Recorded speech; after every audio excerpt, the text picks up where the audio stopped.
île, archipel, un vocabulaire que l'on associe généralement aux océans, aux mers lointaines. Et pourtant, c'est bien au milieu du continent que l'estuaire de la Gironde égrène un chapelet de terres émergées. Des îles plurielles aux histoires singulières. La preuve, Éric Vessy, océanographe, nous convie en prenant pied sur ce banc de sable à assister à une naissance.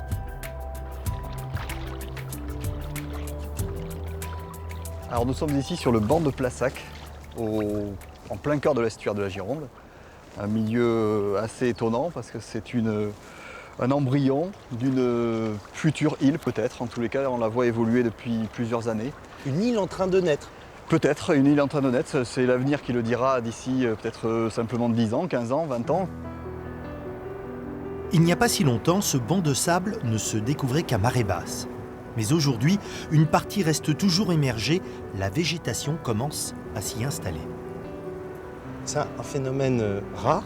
Aujourd'hui, on est dans l'amorce d'une création de quelque chose qui n'a pas eu lieu depuis plus d'un siècle.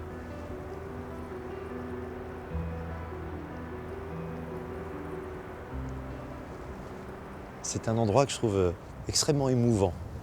On est à part, on est à part parce que peu de gens déjà mettent les pieds sur ce banc de sable qui n'est que temporaire. Et donc forcément, c'est un endroit vraiment très très spécial.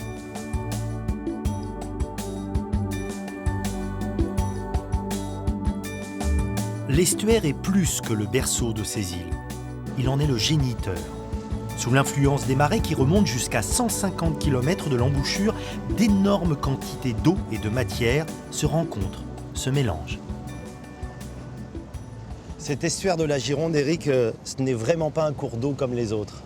Non, c'est une zone intermédiaire, un bras de mer à mi-chemin entre le fleuve d'un côté, le continent, donc avec les fleuves, la Garonne et la Dordogne, et l'océan Atlantique à quelques kilomètres. Ça signifie que c'est une zone de rencontre aussi de deux types d'eau?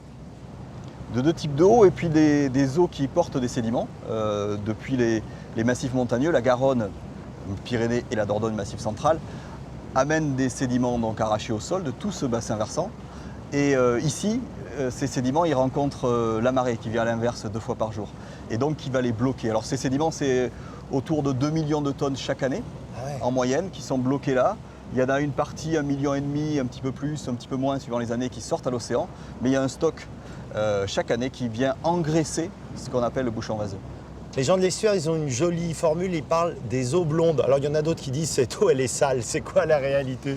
Alors elle a une couleur, moi je dirais chocolat au lait. Tous les fleuves se définissent souvent, d'ailleurs leur nom prend souvent la couleur de leurs eaux, et la couleur de leurs eaux viennent souvent des terres qu'ils transportent. Donc il y a le fleuve rouge, le Djoliba par exemple, le fleuve Niger, ça veut dire le fleuve rouge. Le Bafing, le fleuve noir, le Rio Negro, etc. Ici, on pourrait l'appeler le fleuve marron. Mais bon, c'est le mélange des couleurs des terres du sud-ouest qui se retrouve ici dans l'estuaire de la Gironde. Des argiles de tous nos sols,